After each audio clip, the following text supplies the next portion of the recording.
मैं आज इसलिए कह रहा हूँ, आज एक ट्रम्प जी आ गए हैं, वो मालूम नहीं क्या क्या कर रहे हैं, वो इधर से उधर कर रहे हैं। लेकिन इस सारे उसमें जैसे हमारी पोल खुल गई है, वी आर एब्सोल्युटली कि चाबहार पोर्ट ईरान का ये सबसे बड़ी उपलब्धि है मेरी, 125 मिलियन डॉलर। अरे छोड़ के भागे अमेरिका के डर से कि आप सऊदी और तुर्की पे हमला करना तो भूल ही जाइए। आप हमला करेंगे तो पाकिस्तान पे, वो तो आप कर ही नहीं सकते, क्योंकि अगर वो हमला सऊदी और टर्की पे भी माना जाएगा तो खत्म है बात।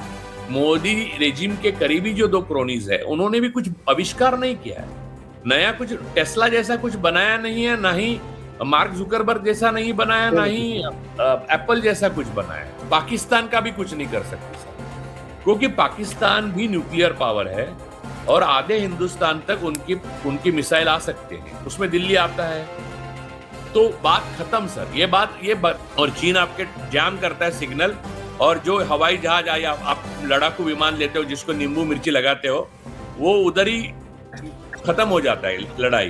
ये हमने एक बार देखा, अभी लद्दाख, अरुणाचल प्रदेश और उसके इर्द गिर्द का एरिया खतरे में है सर। कभी भी चीन अपने अंदर अरुणाचल को डिक्लेयर ही कर दिया उन्होंने, हमारा एरिया है वो, बस वो अगर ले लेते तो क्या करेंगे मोदी जी। लेकिन हमारा ना, इन्होंने इतना सिकुड़ा दिया कि खत्म हो गया, हम सफोकेशन फील होता है सर। मैं इस पे एक टिप्पणी करके, क्योंकि भारत के लिए एक मुश्किल दौर है इस समय, और वो because of leadership. Sir leadership का सबसे उत्तम उदाहरण आपको दूं, जिसकी शेखी बहुत बढ़िया से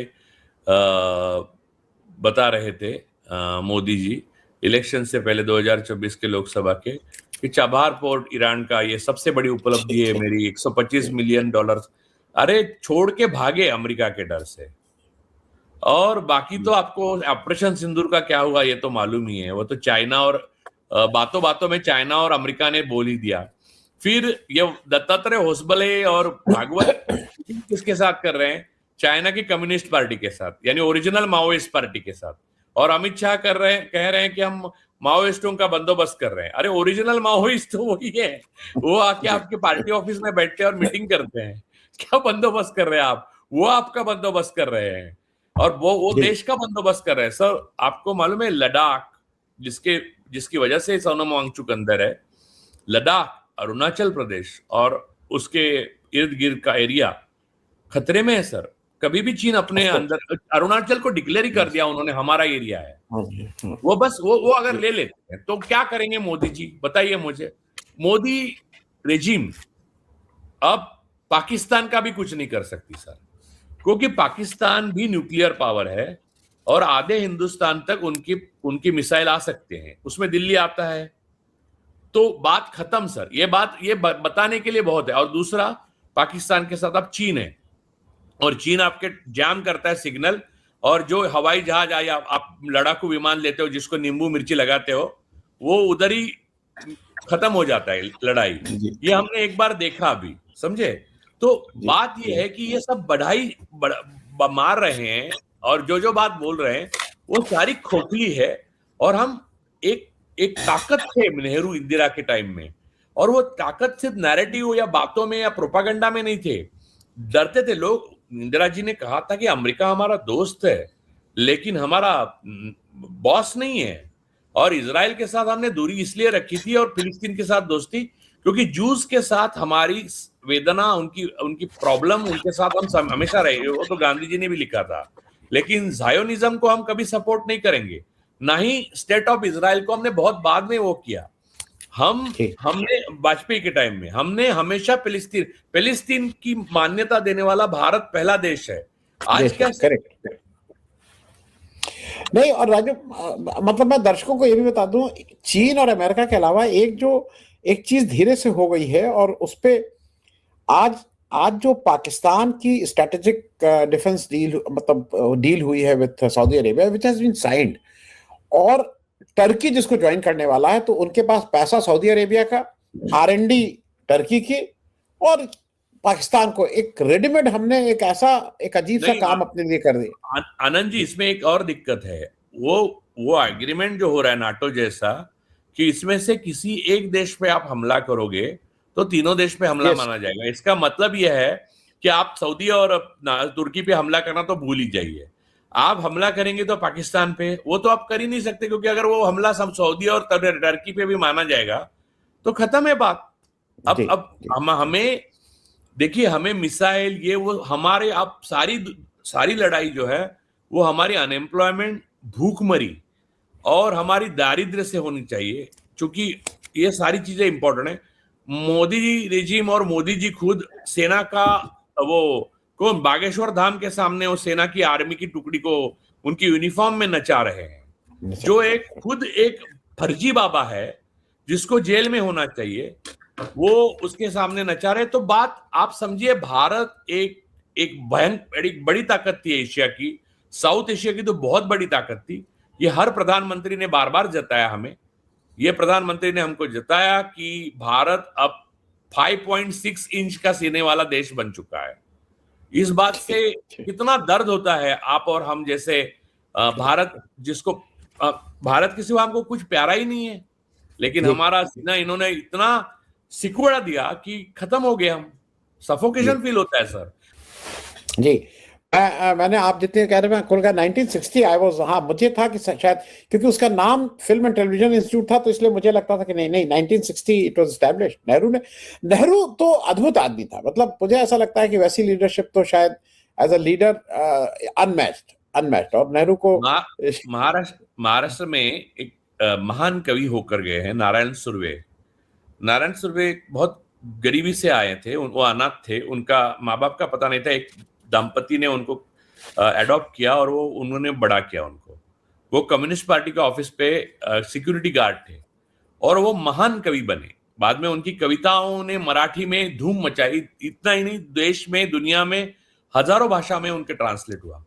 उन्होंने नेहरू के मृत्यु के बाद एक कविता लिखी, इतनी सी छोटी कविता है, मैं अब यहाँ नहीं कहूंगा, वो मराठी में कविता है, लेकिन वो कविता में नेहरू का जिक्र नहीं आता।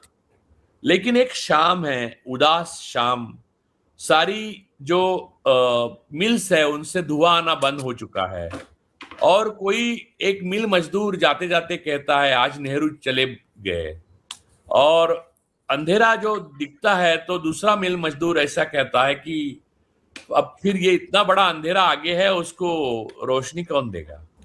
करेक्ट। तो आप समझिए गुजरात का गुजरात का जहां इंपेरियलिस्टिक अप्रोच है, लेकिन वो ब्रिटिश और अमेरिकन इंपेरियलिज्म की तरह नहीं है सर, क्योंकि वो क्रिएशन ऑफ वेल्थ करने वाले लोग हैं। जब बांस के इंजन का जब आविष्कार हुआ था ब्रिटेन में, नई नई टेक्नोलॉजी आ रही थी, नई नई यंत्र युग आ चुका था, तब वो इंपेरियलिज्म फैला था। गुजरात सिर्फ ठेकेदार है सर, और ज्यादातर लोग accumulation of wealth through mall practices. Hindustan की जनता की जो पैसे हैं वो ठगी के द्वारा एक्यूमुलेट करने की प्रक्रिया को वो उससे अमीर होते हैं और वो विदेश भाग जाते हैं या उसको डाइवर्ट करते हैं या लॉन्डर करते हैं, मनी लॉन्डर। उसको कोई व्यापारी नहीं कह सकता। तो आप उनके गुलाम गुजरात का देश बना है, और महाराष्ट्र से ज्यादा कौन अच्छी तरह से जानता है, वो मुंबई के ऊपर तो सारा झगड़ा है। तो लेकिन वो ऑर्गेनिक नहीं है, क्योंकि वो बना कुछ नहीं सकते सर। आप देखिए मोदी रेजिम के करीबी जो 2 क्रोनीज है, उन्होंने भी कुछ आविष्कार नहीं किया है, नया कुछ टेस्ला जैसा कुछ बनाया नहीं है, ना ही मार्क जुकरबर्ग जैसा नहीं बनाया, ना ही एप्पल जैसा कुछ बनाया है। ये सारा जो बनाया था नेहरू का, वो सारा अपने पास ले लिया। वो तो कोई मेरे प्रधानमंत्री दोस्त होते तो मैं भी ले लेता सर, जी आप भी ले लेते, क्यों नहीं लेते सर? जी। प्राइमरली जो अभी ये जो 2 हैं A1 A2, ये लोग आढ़तिये कह लीजिए, ट्रेडर कह लीजिए, ब्रोकर कह लीजिए, ये वो वाला है। They don't manufacture. हम बड़े हो रहे थे तो हमें 2 नाम आते थे, टाटा बिरला। तो ये होता था टाटा बिरला मैन्युफैक्चर समथिंग, वो they used to create something. उनके पास आरएनडी था सर, आरएनडी था उनका, रिसर्च एंड डेवलपमेंट था। मैं एक चीज और आपसे पूछूंगा, और शायद ये इसके बाद इसको आज का खत्म करेंगे, नेक्स्ट उस पर करेंगे। मुझे एक चीज लगता है कि देश से ज्यादा बड़ी चीज होती है लीडरशिप। जब देश आजाद हुआ तो भारत के पास बहुत कम, कुछ था ही नहीं हमारे पास। एक इतने लंबी मतलब अंग्रेजों ने हमें इतने लंबे समय तक लूटा था।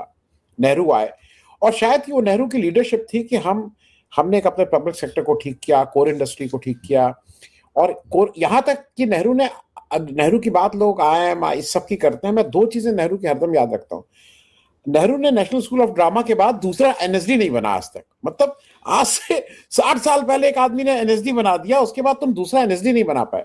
नेहरू ने जो जो लोकतंत्र का, जो नेहरू का मैं ज्यादा बड़ा कंट्रीब्यूशन कोर इंडस्ट्री से मानता हूं, नेहरू ने इस देश के आम आदमी को उस लोकतंत्र पे आस्था, विश्वास, और उसको उन्होंने जैसे पौधे को रोप के उसको बड़ा किया, वो नेहरू का कंट्रीब्यूशन है।